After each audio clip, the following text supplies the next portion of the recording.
Hi everyone, welcome to DTH Decoding the Hindu. We are here to decode the Hindu for all those examinations where you are needed to be updated with current affairs of national and international importance. Today's lecture is going to be very important, so please watch the lecture till the last. And if you think that my efforts are worth appreciating, then please do like the video, subscribe my channel and share the video with your friends as well. So let's get started. आज है 29 अगस्त। सबसे पहले एक previous year question हम देख लेते हैं।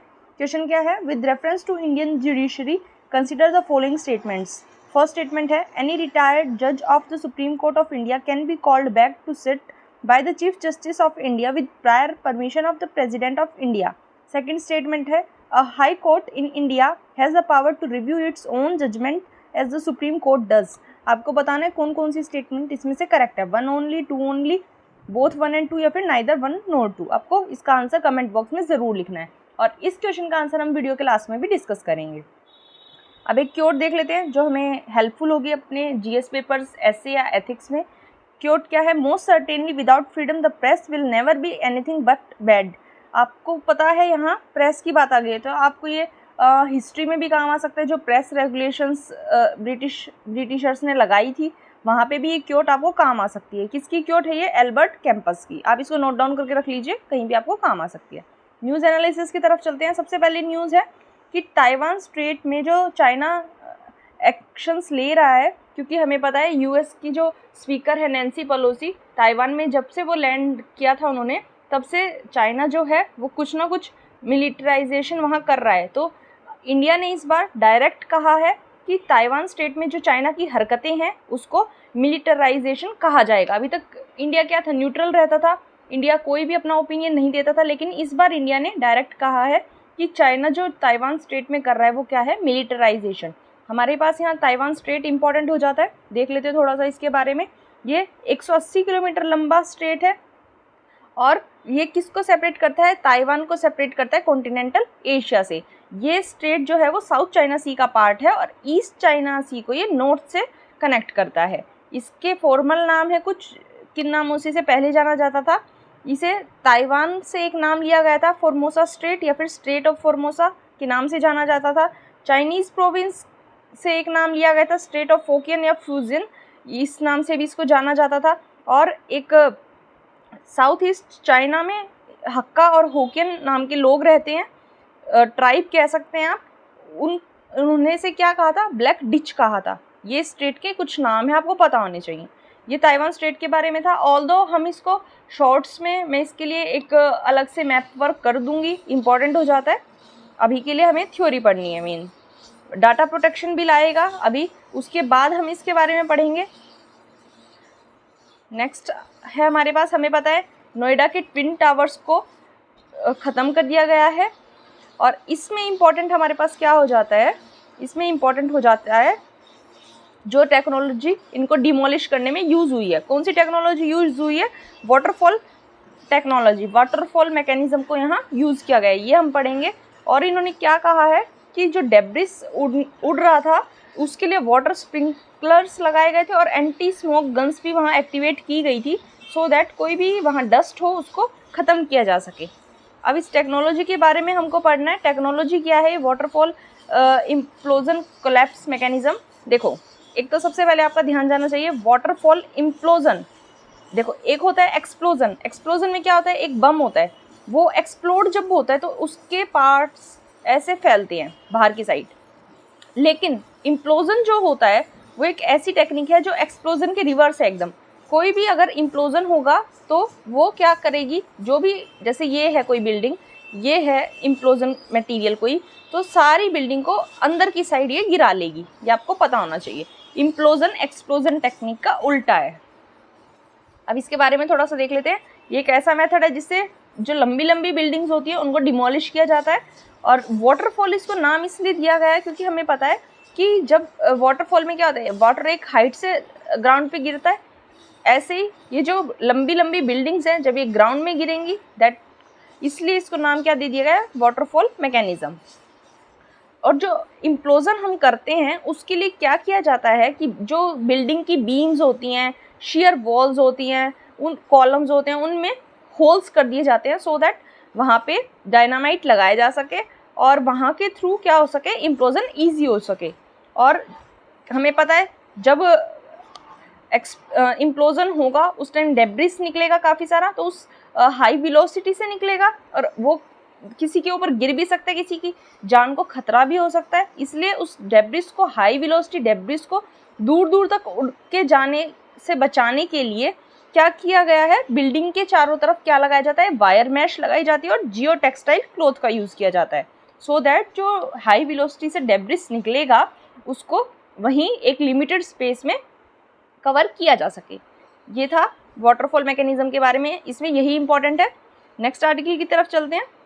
Next article हमारे पास क्या है, दिल्ली में वीमेन फायर फाइटर्स आ गई हैं। अभी हमने कुछ दिन पहले देखा था कि डीटीसी ने वीमेन बस ड्राइवर्स को अपॉइंट किया था, यहाँ वीमेन फायर फाइटर्स की बात की गई है। तो दिल्ली इस वे में वीमेन एम्पावरमेंट में काफ़ी अच्छा काम कर रहा है। आप एग्जाम्पल्स क्योट कर सकते हैं।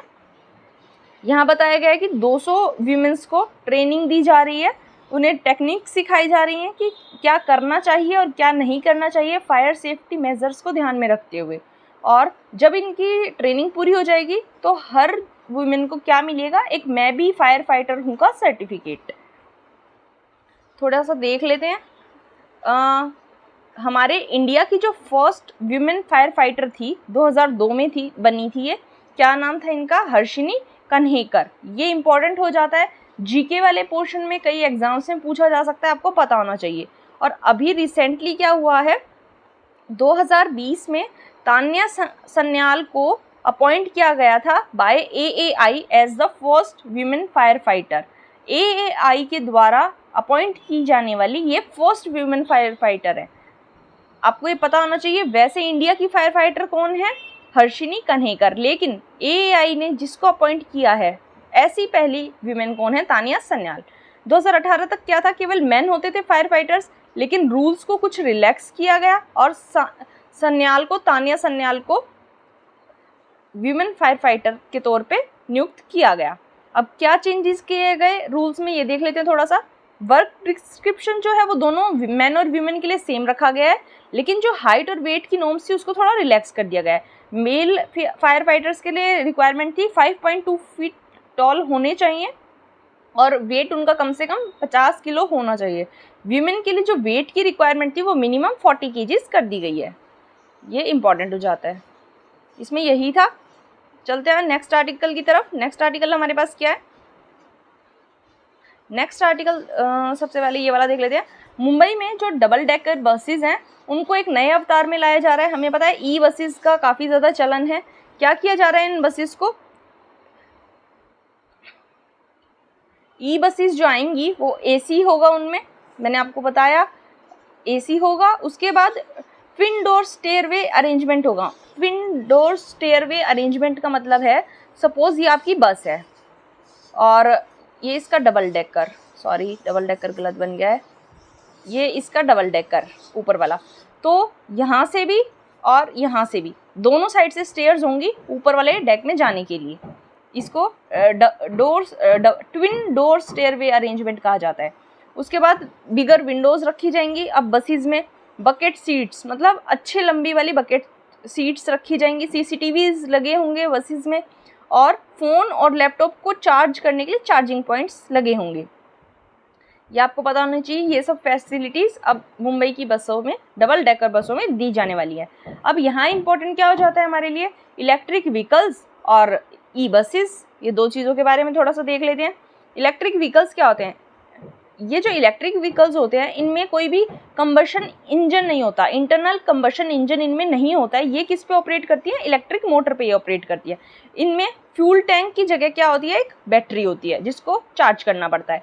EVs की कॉस्ट काफ़ी कम हो जाती है, इनकी रनिंग कॉस्ट काफ़ी कम हो जाती है और ये एनवायरनमेंट फ्रेंडली होता है, इसलिए हमारी गवर्नमेंट इनको ज़्यादा प्रमोट कर रही है। ये लो कॉस्ट इनकी कैसे पता लगाई जा सकती है, जहाँ एक पेट्रोल वाला जो व्हीकल है उसको 1 किलोमीटर ऑपरेट करने के लिए 7 से 8 रुपये का खर्चा होता है इंडिया में, वहीं कोई इलेक्ट्रिक व्हीकल होगा उसको 1 किलोमीटर ऑपरेट करने के लिए ओनली अप्रोक्सीमेटली 80 पैसे हमारे खर्च होंगे। आप देख सकते हैं 7 से 8 रुपये की जगह केवल 80 पैसे। इसलिए कॉस्ट एफिशिएंट है। अब फेम स्कीम देख लेते हैं। फेम स्कीम क्या है? ये national electric mobility mission plan का पार्ट है। फेम का फुल फॉर्म क्या है आपको कमेंट बॉक्स में बताना है। ये काफ़ी पुरानी स्कीम है, आपको फेम स्कीम की फुल फॉर्म कमेंट बॉक्स में ज़रूर लिखनी है। और मेन एम क्या था इसका कि इलेक्ट्रिक व्हीकल्स को सब्सिडीज़ प्रोवाइड करवा के इनकरेज किया जाए। सभी व्हीकल सेगमेंट्स, मतलब कोई भी व्हीकल हो उसके लिए बनाई गई है, चाहे इलेक्ट्रिक कार हो, बस हो, कोई भी हो। 2 फेज़ थे इस स्कीम के, 2015 में स्टार्ट की गई थी और फर्स्ट फेज़ ख़त्म हुआ था 31 मार्च 2019 और सेकंड फेज़ स्टार्ट हुआ अप्रैल 2019 से और कंप्लीट हुआ 31 मार्च 2022।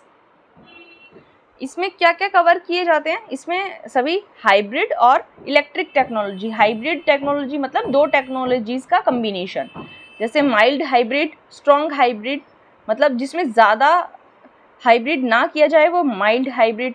स्ट्रॉन्ग हाइब्रिड मतलब 2 टेक्नोलॉजीज़ को स्ट्रॉन्गली इंटरमिक्स करके जो व्हीकल बनाए जा रहे हैं, जो टेक्नोलॉजी यूज़ की जा रही है उसको स्ट्रॉन्ग हाइब्रिड। ऐसे ऐसे इलेक्ट्रिक व्हीकल्स बनाए जा रहे हैं।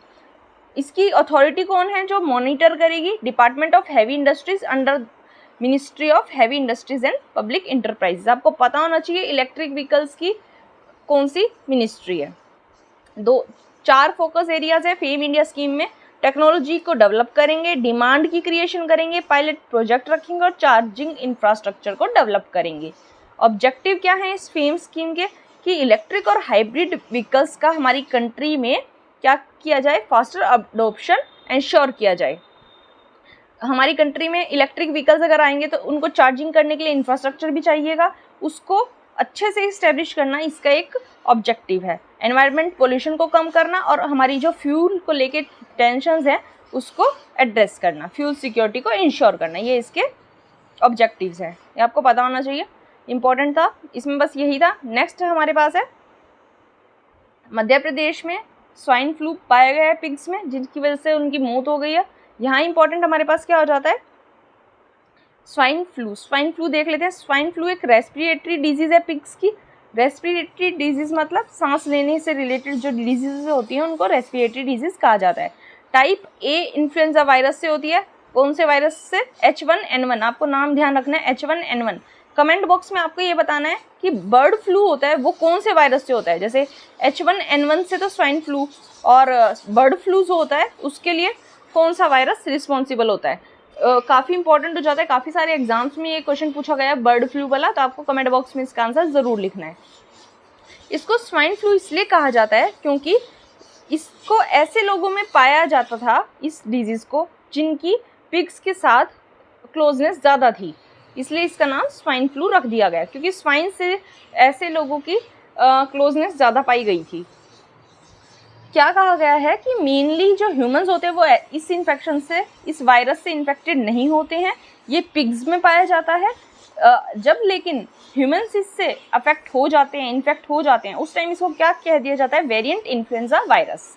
WHO ने इसे एक outbreak of type A H1N1 influenza virus को पेंडेमिक घोषित कर दिया था 2009 में, जब पूरे हमारे वर्ल्ड में 30,000 केसेस मिले थे इसके। उस टाइम इसको एक पेंडेमिक घोषित कर दिया था WHO ने। ट्रांसमिशन कैसे होता है इसका? शॉर्ट डिस्टेंस एयरबोर्न ट्रांसमिशन होता है, मतलब जैसे कोई इन्फेक्टेड पर्सन सांस ले रहा है, उसके सांस के थ्रू भी उसके पास कोई हेल्दी पर्सन खड़ा है, उससे भी हो सकता है ट्रांसमिशन, या फिर क्राउडेड स्पेसिस में कोई छींक रहा है, कोई खांस रहा है, उस टाइम भी ट्रांसमिट हो सकता है। हैंड कॉन्टामिनेशन, हैंड शेक करें, हैंड से टच करें, या फिर डायरेक्ट कॉन्टैक्ट से भी ट्रांसमिट हो सकता है। सिम्टम्स क्या है इसके? बुखार आ जाता है, कफ हो जाता है, गला जो है वो रुक सा जाता है, बॉडी एशिज हो जाते हैं, हेडेक रहता है, और चिल्स एंड फटीग, थकावट हो जाती है इसमें। एंटीवायरल थेरेपी से इसका ट्रीटमेंट बताया गया है। मेडिसिन कौन कौन सी यूज़ की जाती हैं, ये आपको नाम इनके ध्यान रखने हैं। ओसेल्टामिविर, टेमीफ्लू, पेरामीविर, रेपीवेब, ये आपको नाम ध्यान रखने हैं, पूछा जा सकता है। इसमें यही इम्पोर्टेंट था। और इसके प्रोहिबिशन में क्या किया जा सकता है कि ट्रांसपोर्टेशन बैन की जा सकती है पिग्स की, उनका पिग्स का परचेज और सेल बैन किया जा सकता है, और उनके मीट का भी परचेज और सेल बैन किया जा सकता है under prevention prevention and control of infections and contagious animal disease act 2009 के अंदर, इसमें यही इंपॉर्टेंट था। नेक्स्ट आर्टिकल हमारे पास है Kaziranga wild life rehabilitation centre के 20 साल पूरे हुए हैं। तो इन्होंने क्या किया, रिहेबिलिटेशन सेंटर वालों ने जो भी ऐसे एनिमल्स थे जो डिस्ट्रेस में थे, मतलब एक ख़राब कंडीशन में थे, उनको हैंडल किया और उनमें से 65% को वापस वाइल्ड में भेज दिया। मतलब उनकी कंडीशन ठीक हो गई, उनकी हालत ठीक हो गई, तो ऐसे 65% एनिमल्स को वापस जंगलों में भेज दिया गया है। तो हमारे लिए यहाँ काजीरंगा नेशनल पार्क पढ़ना ज़रूरी हो जाता है। देख लेते हैं। काजीरंगा नेशनल पार्क लोकेटेड है असम में और इसका एरिया है ऑलमोस्ट 43,000 हेक्टेयर का। लार्जेस्ट अनडिस्टर्ब और रिप्रेजेंटेटिव एरिया है ये ब्रह्मपुत्र वैली का। आपको पता होना चाहिए अनडिस्टर्ब मतलब यहाँ डिस्टर्बेंस बहुत कम है। लीगल स्टेटस क्या है इसका, इसको 1974 में नेशनल पार्क डिक्लेयर कर दिया गया था। टाइगर रिजर्व इसको बनाया गया 2007 में। टोटल टाइगर रिजर्व का जो एरिया है वो रखा गया है 1030 स्क्वायर किलोमीटर, जिसमें कोर एरिया है 430 स्क्वायर किलोमीटर।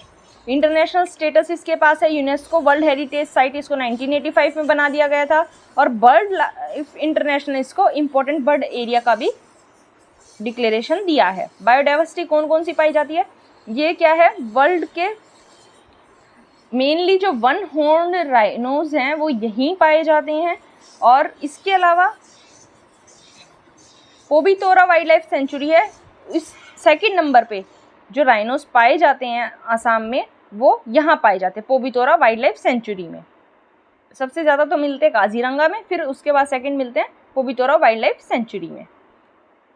4 स्पीसीज पे सबसे ज़्यादा फोकस किया जाता है इस national park and tiger reserve पे, राइनोज पे, एलिफेंट्स पे, रॉयल बंगाल टाइगर और एशियाटिक वाटर बिफेलो। आपको पता होना चाहिए चारों के नाम।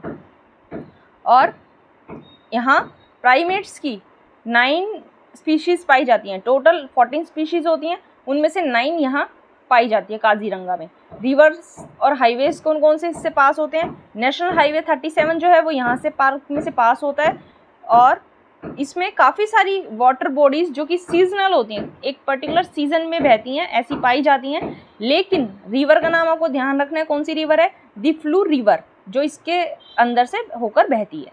आपको Kaziranga national park and tiger reserve के बारे में ये पता होना चाहिए। अब आपके लिए काम क्या है, आपके लिए काम ये है कि आपको कमेंट बॉक्स में लिखना है कि असम में कितने नेशनल पार्क्स हैं और उनको आपको ईस्ट टू वेस्ट अरेंज करना है।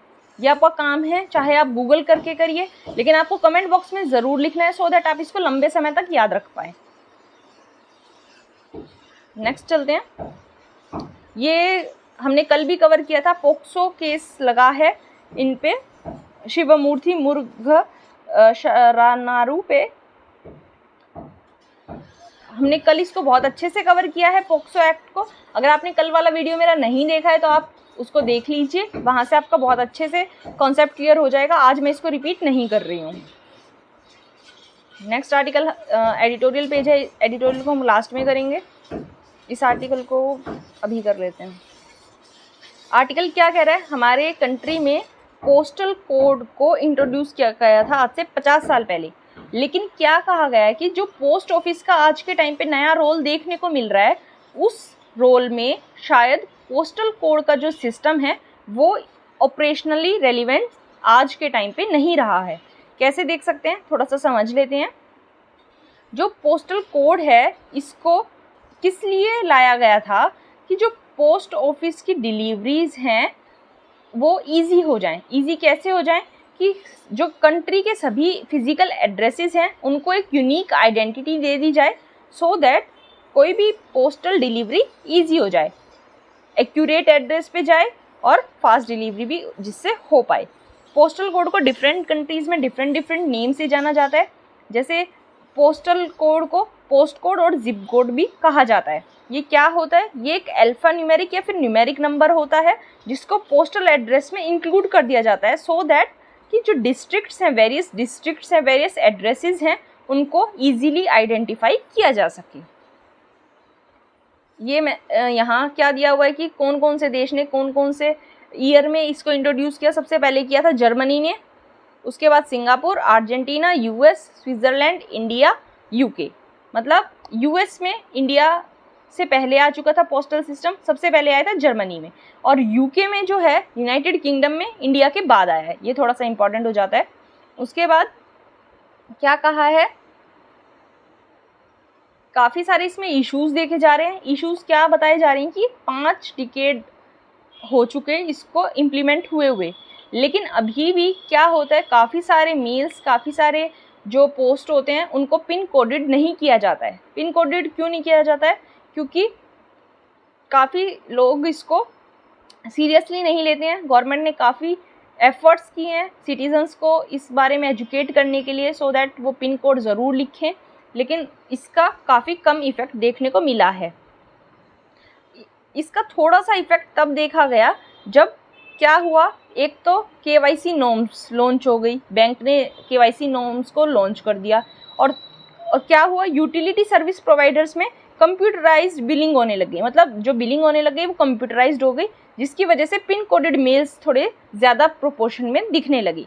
केवाईसी नॉर्म्स में क्या हुआ, कंप्लीट और एक्यूरेट एड्रेस प्रोवाइड करवाने का प्रोविज़न आ गया, और कंप्लीट एड्रेस में आपको पता है पोस्टल कोड भी, पिन कोड भी आपको डालना होगा, तो इसलिए इसका थोड़ा चलन ज़्यादा हो गया। अब एक चीज़ आपको पता होनी चाहिए कि जो पोस्टमैन डिलीवरी करते हैं, तो हर किसी भी एरिया को, किसी भी पोस्ट ऑफिस के जो आसपास का एरिया है उसका जितना जुरिस्डिक्शन है उस पर्टिकुलर पोस्ट ऑफिस का, उसको बीट्स में डिवाइड कर दिया जाता है, और हर बीट में एक एक पोस्टमैन को असाइन कर दिया जाता है। मतलब उस बीट में कोई भी अगर किसी का पोस्ट होगा तो वो एक पर्टिकुलर पोस्टमैन लेके जाएगा। और जो बीट सॉर्टिंग है वो पोस्ट ऑफिस में मैनुअली की जाती है। मतलब इसके लिए अभी तक कंप्यूटर्स का यूज़ नहीं किया जाता, अभी भी ये मैनुअली की जाती है। तो ये बात है कि बीट सॉर्टिंग को अगर पिन कोड के साथ इंटीग्रेट कर दे तो काफ़ी कन्वीनियंस हो जाएगा डिलीवरी करना। एक इसमें वे आउट हो सकता है। दूसरा क्या कहा गया है कि बेशक जो लेटर सॉर्टिंग मशीन्स हैं, फ्लैट सॉर्टिंग मशीन्स हैं, पार्सल सॉर्टिंग मशीन्स हैं, इनके पास एक दिन में काफ़ी सारी सॉर्टिंग करने की, मतलब सॉर्टिंग का मतलब क्या होता है कि डिफरेंट लेटर्स को किस कैटेगरी में वो आते हैं, किस पर्टिकुलर एड्रेस के हैं, किस पर्टिकुलर पोस्टल कोड के हैं, कौन से पिन कोड के हैं, कौन सी बीट के हैं, उनको डिफ्रेंशिएट करके एक लाइन में लगाना। मतलब एक पर्टिकुलर बीट का यहाँ आ गया, एक पर्टिकुलर बीट का यहाँ आ गया, एक पर्टिकुलर बीट का यहाँ आ गया, तो ऐसे अलग अलग करना इनको क्या कहलाता है, सॉर्टिंग कहलाता है। आपको पता होना चाहिए। उसके बाद क्या कहा गया है कि ये जो पोस्टल सिस्टम था इसका यूज़ अब ई कॉमर्स पार्सल को डिलीवर करने के लिए किया जाता है। हमें पता है काफ़ी ज़्यादा ई कॉमर्स कंपनीज़ हमारे कंट्री में आ गई हैं, जैसे Amazon, Flipkart, Myntra and all. ये सब क्या यूज़ करती हैं, पोस्टल कोड का यूज़ करती हैं एड्रेसेस को आइडेंटिफाई करने के लिए। और क्या कहा गया है कि ई कॉमर्स आर्टिकल्स के साथ जो सिस्टम है वो काफ़ी कॉम्प्लिकेटेड हो जाता है, और ये इस बात से पता लगाया जा सकता है कि जो पोस्टमैन होता था वो अपनी बाइसिकल पे भी एक दिन में 100 मेल पीसीस को डिलीवर कर पाता था, लेकिन ई कॉमर्स के कुछ ही नंबर पार्सल्स एक व्हीकल के साथ, मतलब एक मोटर व्हीकल के साथ कुछ ही नंबर पार्सल्स ई कॉमर्स के डिलीवर हो पाते हैं। तो इसमें यही है आज के टाइम पे कितना इसका रेलिवेंट है, कितना रेलिवेंस है, और इसको कितना चेंज कर दिया गया है। पोस्टल कोड को बनाए गए थे पोस्ट ऑफिस की सुविधा के लिए, लेकिन आज इसको यूज़ में कौन ले रहा है, ई कॉमर्स प्लेयर्स। ये इसका जो रूप है वो बदल गया है। ये आर्टिकल उसके बारे में पूरा था। नेक्स्ट आर्टिकल की तरफ चलते हैं।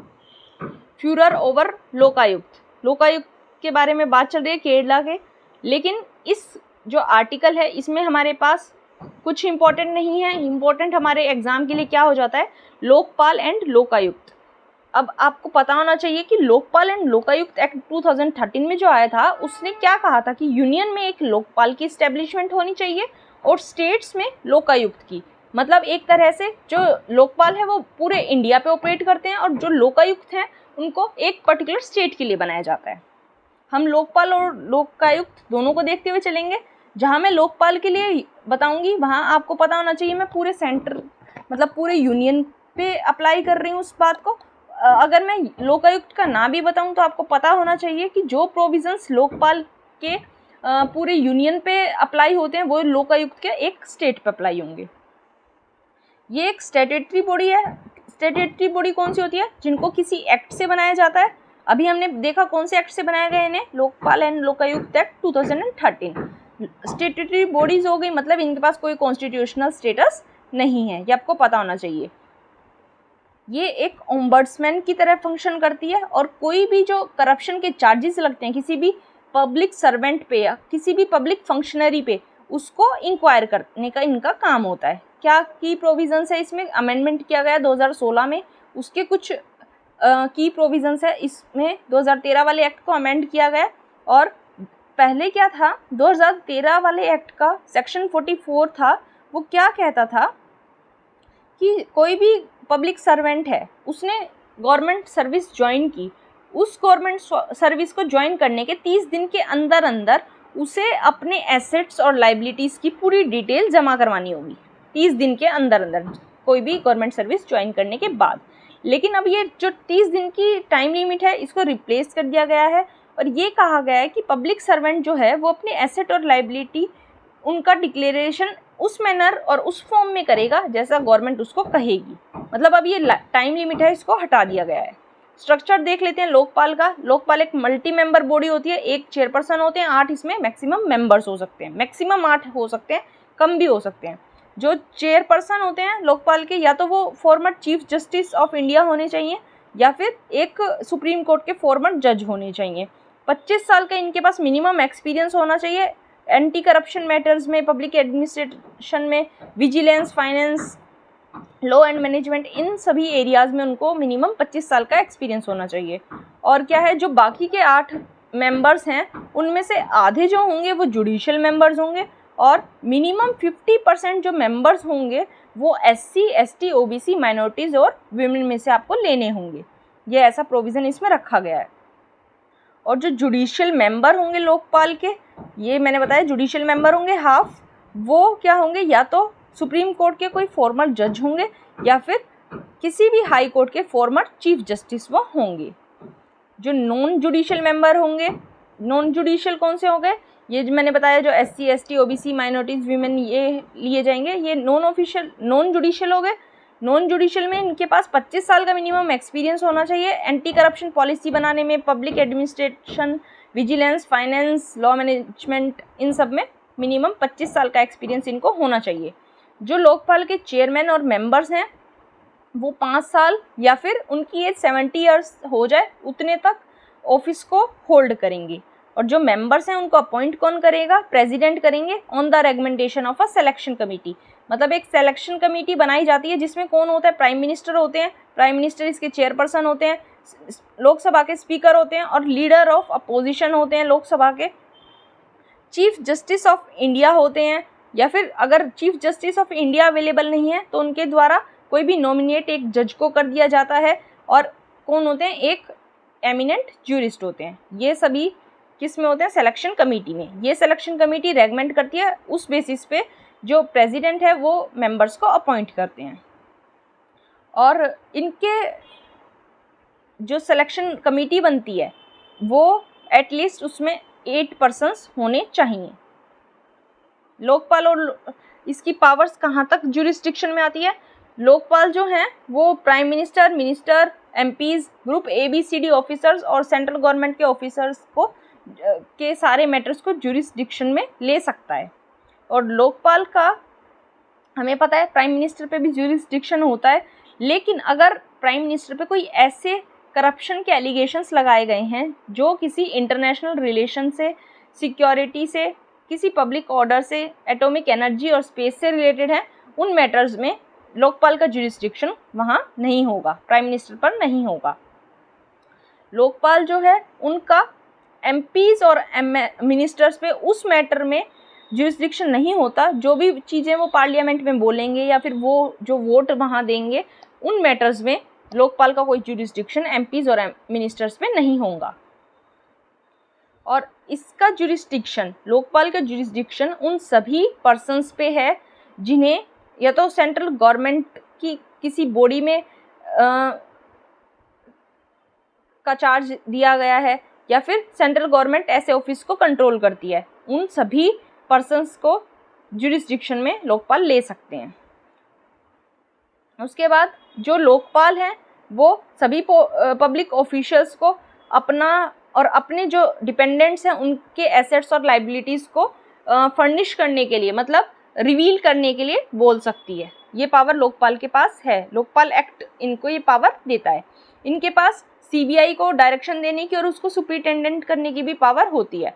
और अगर सीबीआई के पास कोई केस रेफर कर देती है लोकपाल, तो उसमें जो इन्वेस्टिगेटिंग ऑफिसर होगा उसका ट्रांसफ़र लोकपाल के अप्रूवल के बिना नहीं किया जा सकता।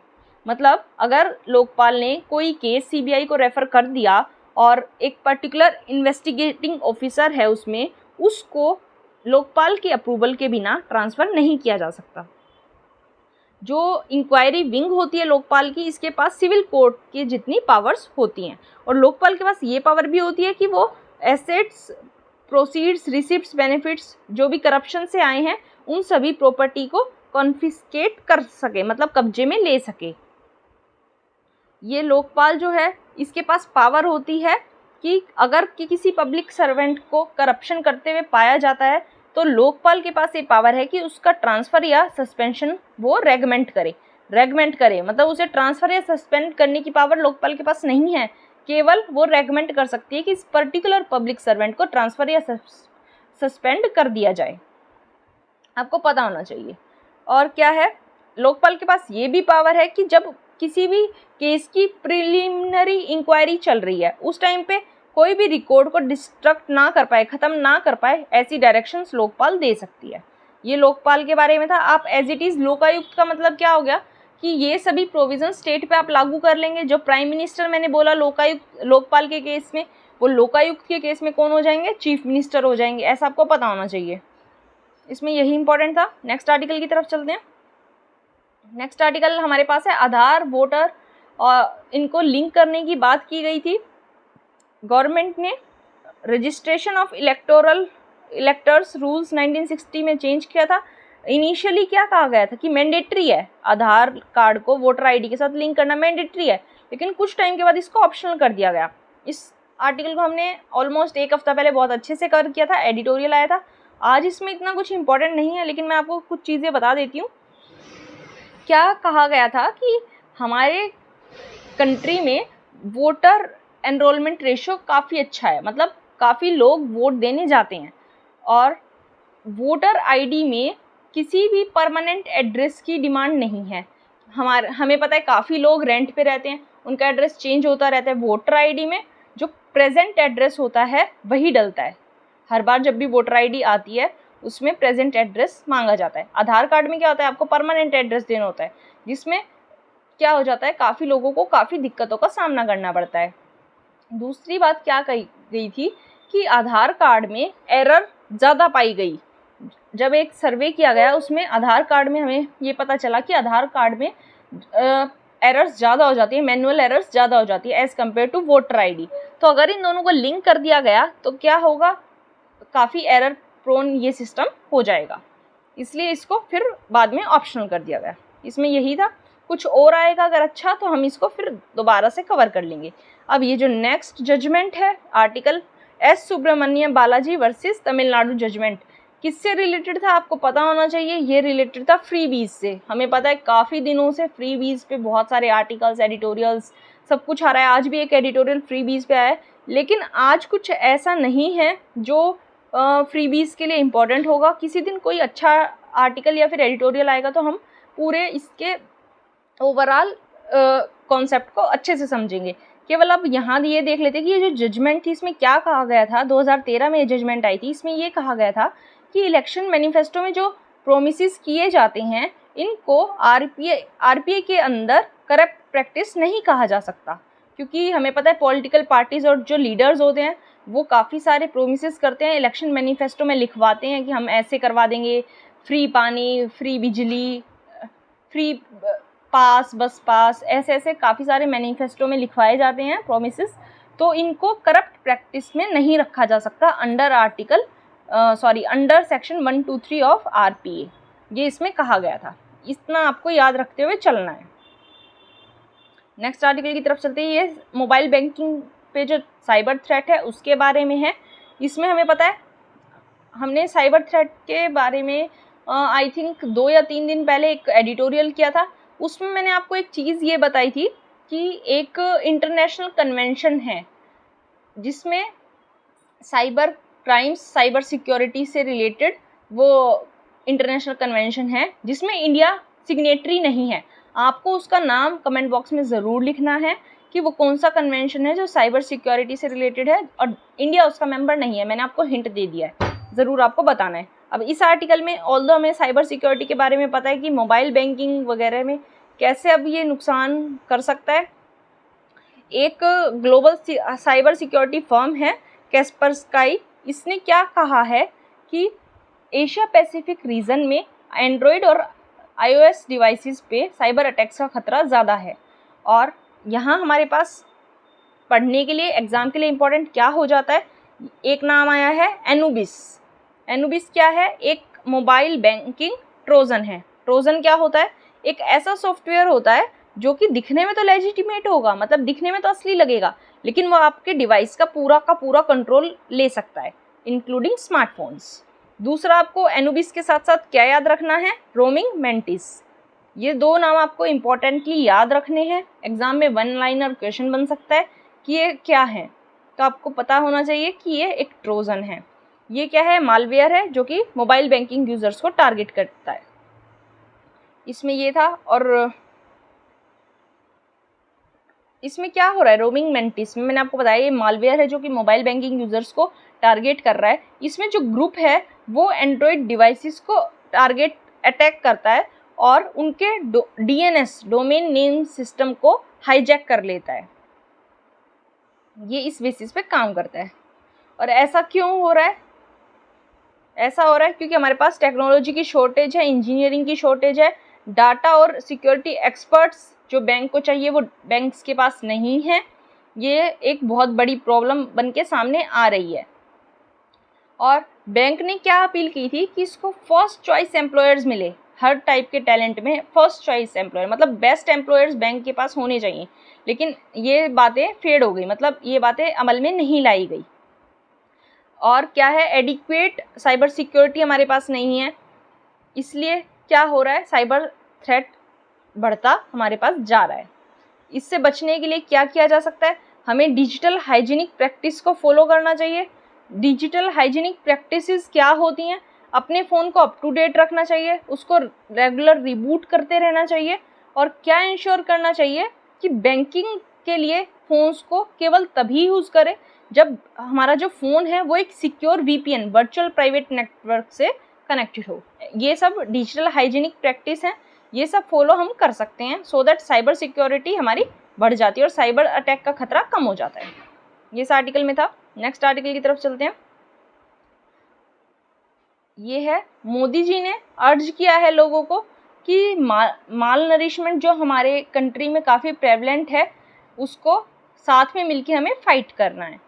इस आर्टिकल में ऑल्दो हमारे पास इम्पोर्टेंट पोषण अभियान भी हो जाता है, लेकिन फ़िलहाल अभी इससे ज़्यादा इम्पोर्टेंट हमें जो कवर करना है वो क्या है कि 2023 को UN ने इंटरनेशनल ईयर ऑफ मिलेट्स बनाने के लिए जो इंडिया का प्रपोजल था वो एक्सेप्ट कर लिया है। इसके बारे में थोड़ा सा देखेंगे। इंडिया ने प्रपोज किया था, मैंने आपको बताया अभी कि 2023 को इंटरनेशनल ईयर ऑफ मिलेट्स बना दिया जाए। उसको UN की जो स्पेशलाइज्ड एजेंसी है FAO, इसने एक्सेप्ट कर लिया है। इंडिया ने 2018 में नेशनल ईयर ऑफ मिलेट्स बनाया, सेलिब्रेट किया था, लेकिन अब UN जो इंटरनेशनल ईयर ऑफ मिलेट्स बनाएगा, मतलब सेलिब्रेट करेगा, वो 2023 को। कंफ्यूज नहीं होना है, 2018 वाला नेशनल था, 2023 वाला इंटरनेशनल होगा। डिफरेंस आपको याद रखना है। अब मिलेट के बारे में थोड़ा सा देख लेते हैं। मिलेट एक ऐसी टर्म है जिसमें किन किन चीज़ों को इंक्लूड किया जाता है। ये होते हैं स्मॉल सीडेड एनुअल ग्रासेस, छोटे सीड वाली एनुअल ग्रासेस होती हैं जो कि ग्रेन क्रॉप्स की तरह कल्टीवेट की जाती हैं। और कहाँ पाई जाती हैं? ये टेम्परेट, सब ट्रॉपिकल और ट्रॉपिकल रीजन्स के ड्राई एरियाज़ में। कुछ कॉमन मिलेट्स हैं जो इंडिया में पाई जाती है: रागी, जवार, समा, बाजरा और वरी का, ये आपको पता होना चाहिए। मिलेट्स को स्मार्ट फूड कहा गया है। स्मार्ट फूड क्यों कहा गया है, रीज़न क्या है? लेस एक्सपेंसिव होती हैं, सस्ती होती हैं, और जो इनकी क्वालिटी है, न्यूट्रिशनल क्वालिटी है, वो वीट और राइस के कंपैरिजन में ज़्यादा होती है, क्योंकि इसमें हाई प्रोटीन, फाइबर और vitamins, minerals like iron content ज़्यादा पाया जाता है as compare to wheat and rice. और ये कैल्शियम और मैग्नीशियम में भी काफ़ी रिच होती हैं। और फॉर एग्जांपल रागी जो है, रागी जो मिलेट है, इसमें सभी फूड ग्रेन्स में सबसे ज़्यादा हाईएस्ट कैल्शियम कंटेंट इसमें पाया जाता है। उसके बाद जो मिलेट्स हैं वो नेशनल न्यूट्रिशनल सिक्योरिटी प्रोवाइड करने में हेल्प कर सकते हैं, और जो न्यूट्रिशनल डेफिशिएंसी, जैसे माल न्यूट्रिशन हमारे कंट्री में इतना ज़्यादा प्रेविलेंट है, मिलेट्स की हेल्प से इसको इरेडिकेट किया जा सकता है। और हाई आयरन कंटेंट है इसमें, मैंने आपको बताया। तो जो एनीमिक वीमेन है हमारी कंट्री की, रिप्रोडक्टिव एज की, और जो बच्चे हैं, इन्फेंट्स हैं, उनमें जो आयरन की कमी है, इसके यूज़ से उसको पूरा किया जा सकता है।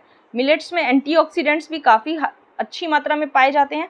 और जो हमारी लाइफस्टाइल प्रॉब्लम्स है, जैसे ज़्यादा बैठने का काम हो गया लोगों को, कंप्यूटर लैपटॉप स्क्रीन के ऊपर पूरा दिन बैठे रहते हैं, जिसकी वजह से ओबेसिटी और डायबिटीज़ जैसी दिक्कतें देखने को मिलती हैं, उस टाइम पे ये ग्लूटेन फ्री मिलेट्स जो हैं वो हेल्दी लाइफस्टाइल रखने में हमारी हेल्प करती हैं। और इनका क्या होता है, लो ग्लाइकेमिक इंडेक्स होता है। मतलब ग्लाइकेमिक इंडेक्स का मतलब क्या है कि फूड में, किसी भी फूड में कितना कार्बोहाइड्रेट है एज़ कम्पेयर टू कि वो कितना अफेक्ट करेगा हमारे ब्लड ग्लूकोज लेवल को, उसको क्या कहा जाता है, ग्लाइकेमिक इंडेक्स। फूड्स में कार्बोहाइड्रेट एज़ कम्पेयर टू कि उसका अफेक्ट कितना है हमारे ब्लड ग्लूकोज लेवल। मिलेट्स को स्मार्ट क्रॉप कैसे कहा गया है? स्मार्ट क्रॉप में रखा गया है इसको क्योंकि ये फोटो इंसेंसिटिव होती हैं। फोटो इंसेंसिटिव का मतलब क्या है, इनको कोई भी specific photo period, sunlight period नहीं चाहिए खिलने के लिए, और क्लाइमेट चेंज से भी ये रेजिलिएंट होती है। मतलब क्लाइमेट चेंज का भी इनके ऊपर असर नहीं देखने को मिलता है।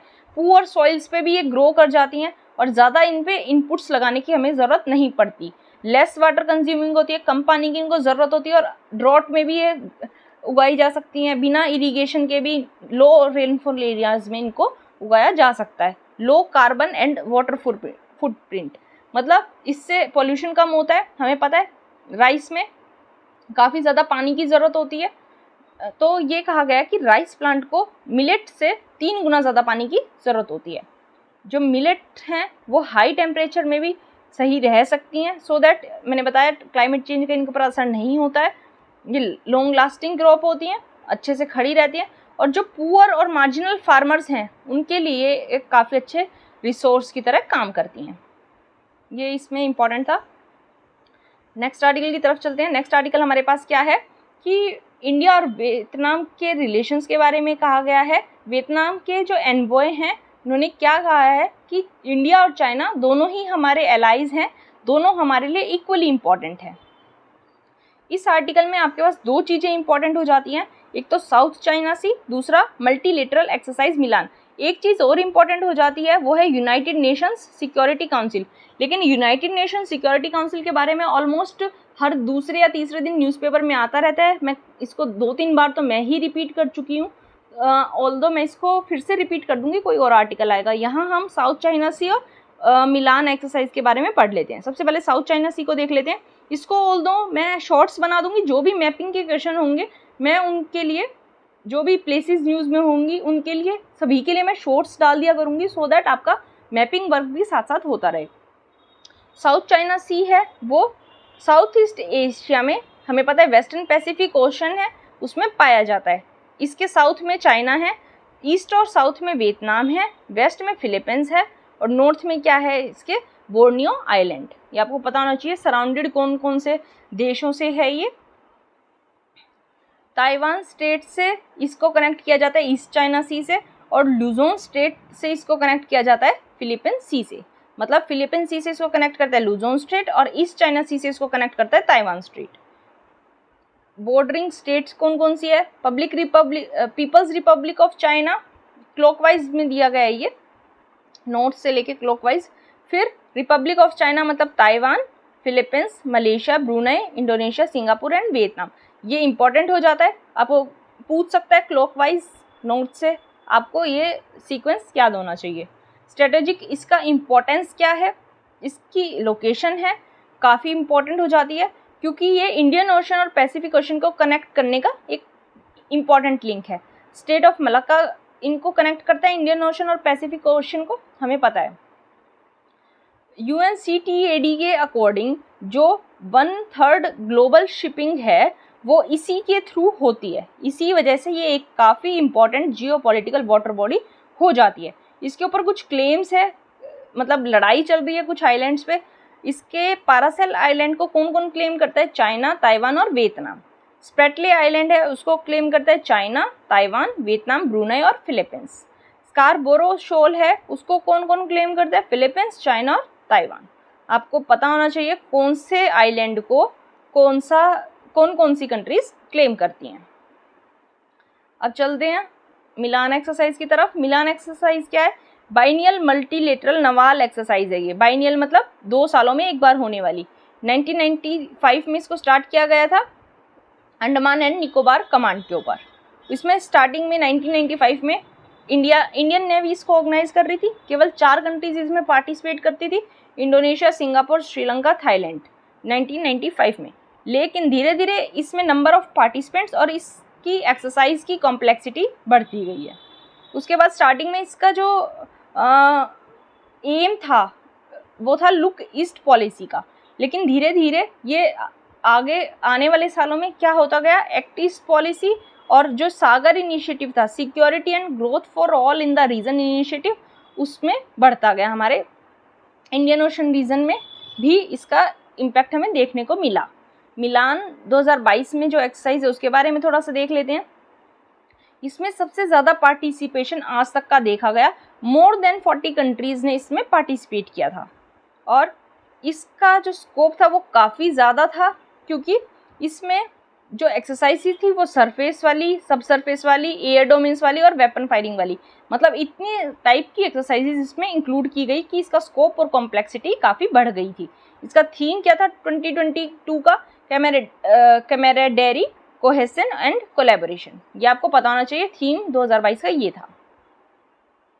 इसमें यही इंपॉर्टेंट था हमारे पास। नेक्स्ट आर्टिकल की तरफ चलते हैं।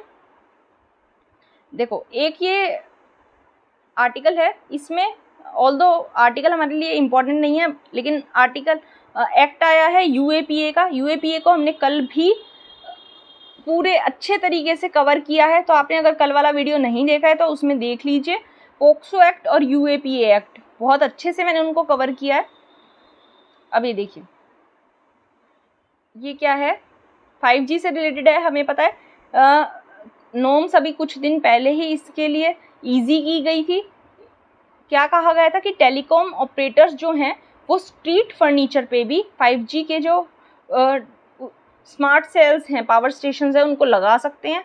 और जो स्ट्रीट में पोल होते हैं, एडवर्टाइजमेंट की होर्डिंग्स होती हैं, बस शेल्टर्स होते हैं, वो किस लिए यूज़ किए जा सकते हैं कि स्मार्ट सेल्स को वहाँ लगाया जा सके। और स्मार्ट सेल्स क्या होते हैं? लो पावर बेस स्टेशन, मतलब छोटी छोटी पावर के बेस स्टेशंस लगा दिए जाएंगे हर गली में। उससे क्या होगा, 5G का जो नेटवर्क है वो ईजीली काफ़ी रिमोट एरियाज तक भी पहुंचाया जा सकेगा। हमें पता है 5G जो है वो हायर फ्रिक्वेंसी रेंज में ऑपरेट करता है। किस रेंज में ऑपरेट करता है? 3.3 से 3.6 गीगाहर्ट्ज़ में। और जो 5G की वेव्स हैं वो 100 से 150 मीटर तक ट्रैवल कर सकती हैं। अब स्मार्ट सेल्स के बारे में थोड़ा सा देख लेते हैं। स्मार्ट सेल्स जो होते हैं वो low powered radio access nodes होती हैं, या फिर बेस स्टेशन इनको कह सकते हैं। और इनकी रेंज कुछ मीटर से कुछ 100 मीटर्स तक पाई जाती है। ये पोर्टेबल होते हैं। पोर्टेबल का मतलब क्या है? एक स्थान से दूसरे स्थान पर इजीली ले जाए जा सकते हैं। ईजी टू डिप्लॉय, मतलब लगाना इनको काफ़ी आसान है। और लोकलाइज्ड कवरेज ये कर लेते हैं, मतलब लोकल एरिया को पूरी तरह से कवर करने की क्षमता इनमें है। यही था इसमें इम्पोर्टेंट। कुछ और आर्टिकल आएगा तो हम इसको 5G को दोबारा से कवर कर लेंगे। इसको हम इसको कवर करते हुए चलते हैं। अब Johnson and Johnson baby powder की बात कर लेते हैं। इसमें टैल्क होता है, हमें पता है। US और कनाडा ने इसको 2 सालों से बैन किया हुआ है। US और कनाडा में ये पाउडर नहीं मिलता है, इंडिया में लेकिन अभी भी मिलता है। तो इस पूरे आर्टिकल में इम्पोर्टेंट हमारे पास क्या है? इम्पोर्टेंट है हमारे पास एस्बेस्टोस। इसके बारे में पढ़ना इंपॉर्टेंट हो जाता है। ये क्या है एस्बेस्टोस, क्वेश्चन आ सकता है। ये सिलिकेट मिनरल्स हैं, set of 6 naturally occurring silicate minerals. Silicon इसमें है, आपको पता होना चाहिए। कोई भी मेटल मिनरल का नाम दे देंगे, लेकिन इसमें है सिलिकॉन, सिलिकेट मिनरल्स हैं। और इनकी एक पर्टिकुलर फॉर्म मिलती है, ऑल्दो सेट ऑफ 6 हैं, लेकिन सभी 6 में कुछ पर्टिकुलर हैबिट, कुछ पर्टिकुलर फॉर्म इनकी देखने को मिलेगी। लॉन्ग होंगे, 1:20 का इनका रेशियो होगा, और थिन फाइब्रस क्रिस्टल इनमें पाए जाएंगे। और सभी क्रिस्टल्स में क्या देखने को मिलेगी, माइक्रोस्कोपिक फाइब्रिल्स। उसके बाद इनको इनके कलर्स के नाम से जाना जाता है, जैसे blue asbestos, brown asbestos, white asbestos और ग्रीन एस्बेस्टोस। इनके यूजेस क्या हैं, मैन्युफैक्चरर और बिल्डर्स इसको यूज़ करते हैं इनकी फिजिकल प्रॉपर्टीज़ की ध्यान में रखते हुए। इनको साउंड एब्जॉर्प्शन के लिए, इनकी टेंसाइल स्ट्रेंथ को बढ़ाने के लिए, अफोर्डेबिलिटी को, क्योंकि ये सस्ता होता है, फायर से, हीट से और इलेक्ट्रिसिटी से रेजिस्टेंट होता है, ये इंपॉर्टेंट हो जाता है। इसलिए इसको, क्योंकि फायर, हीट और इलेक्ट्रिसिटी से रेजिस्टेंट होता है, इसलिए इसको इलेक्ट्रिकल इंस्टॉलेशन में भी अप्लायंसेस में यूज़ किया जाता है। उसके बाद मैंने आपको बताया हीट और फायर से रेजिस्टेंस होता है, तो इसके साथ सीमेंट को मिक्स करके फैब्रिक या फिर मैट बनाए जाते हैं। इनकी जो यूज़ है वो वाइड यूज़ होता है, इनका डे टू डे लाइफ में काफ़ी ज़्यादा इनका यूज़ होता है, लेकिन हेल्थ पे भी ये बुरा इफेक्ट डाल सकते हैं। काफ़ी सीरियस डिजीज़, इलनेस इससे हो सकते हैं, जैसे लंग कैंसर, मीसोथेलियोमा, सॉरी ये प्रोनाउंसिएट करने में मैं बहुत ख़राब हूँ।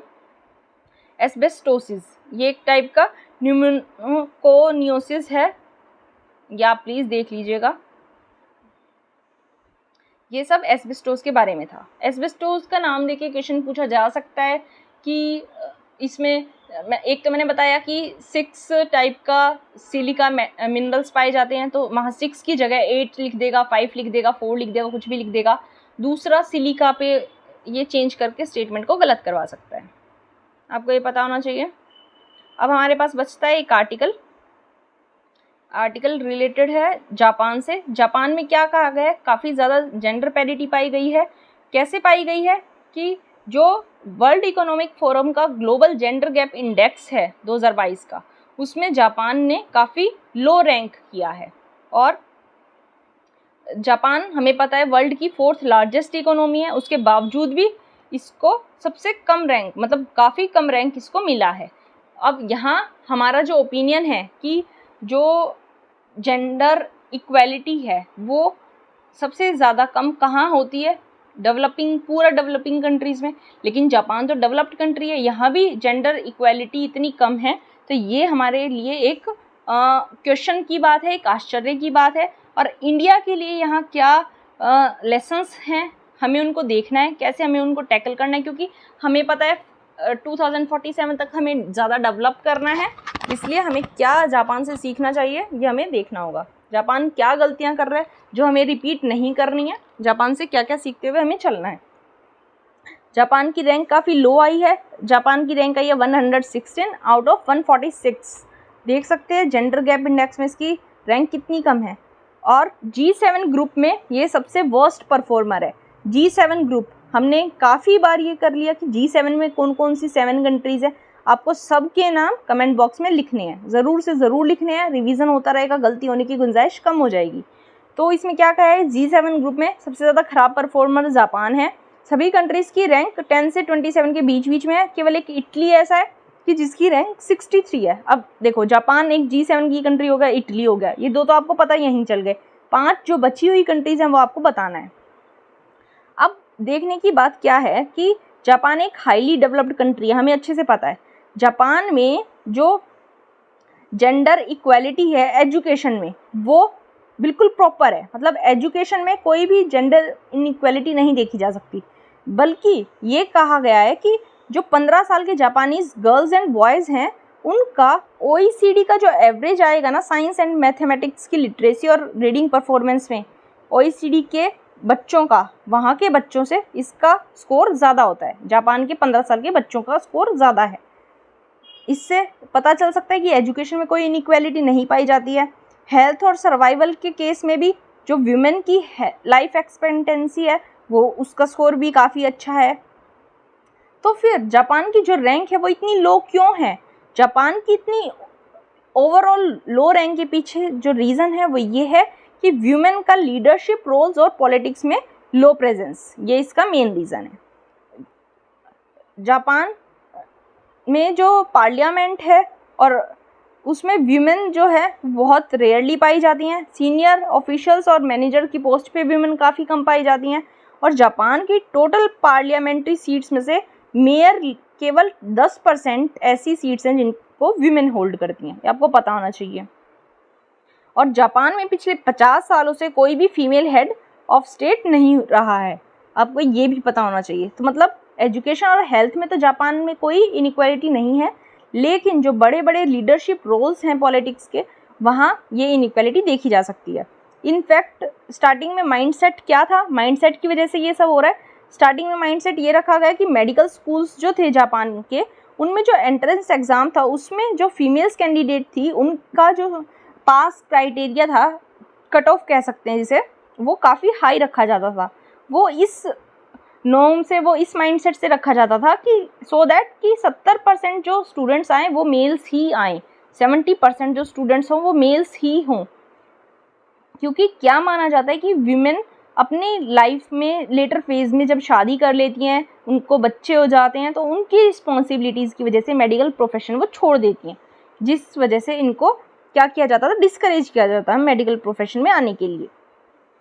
अब इन सब चीज़ों से हमें क्या पता चलता है कि हाई पर कैपिटा इनकम होने से ये एश्योर नहीं कर सकते कि जेंडर इक्वेलिटी भी वहाँ एकदम करेक्ट होगी। मतलब जेंडर इक्वेलिटी का जो कॉन्सेप्ट है वो रिलेटेड है सोशल एंड कल्चरल नॉर्म से, ना कि हाई पर कैपिटा इनकम से। जापान में क्या कल्चर है कि जब तक बॉस काम पे रहता है तब तक आपको काम पे रहना होगा, और लेट इवनिंग में आपको क्या ज्वाइन करना होगा, नोमिकई। नोमिकई क्या होता है कि जापान में जो वर्कर्स होते हैं, जो काम करने वाले डेली वेज अर्निंग मैन होते हैं, वो रात को या शाम को ड्रिंक्स के टाइम पे बात करते हैं, जिसको नोमिकई कहा जाता है। लेकिन ऐसा करना मैरिड वीमेन के लिए पॉसिबल नहीं है, क्योंकि वो घर की अपने प्राइमरी केयर गिवर होगी, तो रात रात को उसके पास बात करने के लिए या फिर किसी और को टाइम देने के लिए कोई टाइम नहीं होगा। इसलिए क्या कहा जाता है कि मोस्टली वीमेन जो हैं वो पार्ट टाइम वर्क में या फिर लो पेइंग जॉब्स में पाई जाती हैं, जैसे सेक्रेटरी और असिस्टेंट की पोस्ट पे उनको रखा जाता है। दूसरी बात, वेज गैप काफ़ी ज़्यादा है जापान जैसी कंट्रीज़ में। वीमेन जो हैं वो मैन का 57% ही कमाती हैं। मतलब 100 रुपये अगर मैन कमा रहे हैं तो वीमेन कमा रही हैं जस्ट 57, जो कि OECD कंट्रीज़ में सबसे ख़राब है। उसके बाद क्या कहा गया है, अब क्या चेंज आ रहा है, इसका इम्पैक्ट देखने को मिल रहा है कि जो वीमेन है, जापानीज़ वीमेन है, वो मैरिज और चाइल्ड बियरिंग को एक बर्डन की तरह समझने लगी, जिससे ना ही वो मैरिज कर रही हैं, मैरिज नहीं हो रही तो उनके बच्चे भी नहीं हो रहे हैं। मैरिज नहीं हो रही हैं तो इसका मतलब क्या है, सिंगल ज़्यादा हो जाएंगे, और दूसरा चाइल्ड नहीं हो रही तो लो बर्थ रेट हो जाएगा, और लो बर्थ रेट होने का मतलब क्या है कि फ्यूचर में जो वर्क फोर्स है वो कम हो जाएगी, और जो एजिंग पॉपुलेशन है उसका जो पेंशन का खर्चा है वो ज़्यादा बढ़ जाएगा, क्योंकि एजिंग पॉपुलेशन रह जाएगी, यंगर पॉपुलेशन तो आएगी नहीं, अब बर्थ कम होंगे तो, जिसकी वजह से क्या होगा, मेल फीमेल की जो इनकम है उसको डोमेस्टिक डिमांड की वजह से सप्रेस कर दिया जाएगा, और मेनली जो इसकी हाफ ऑफ पॉपुलेशन है वो लो वेजेस पर टेम्परेरी जॉब्स पर रिलाई करने लगी। अब जो शिंजो आबे आए थे, जो फॉर्मर जापान के प्राइम मिनिस्टर थे, उन्होंने क्या कहा था, व्यूमेनोमिक्स के नाम से उन्होंने एक कॉन्सेप्ट लाया था। ये फीमेल लेबर पार्टिसिपेशन को बूस्ट करना चाहते थे, और लीडरशिप पोजीशन में वीमेन का जो पार्ट है वो 30% तक लेके जाना चाहते थे 2020 तक।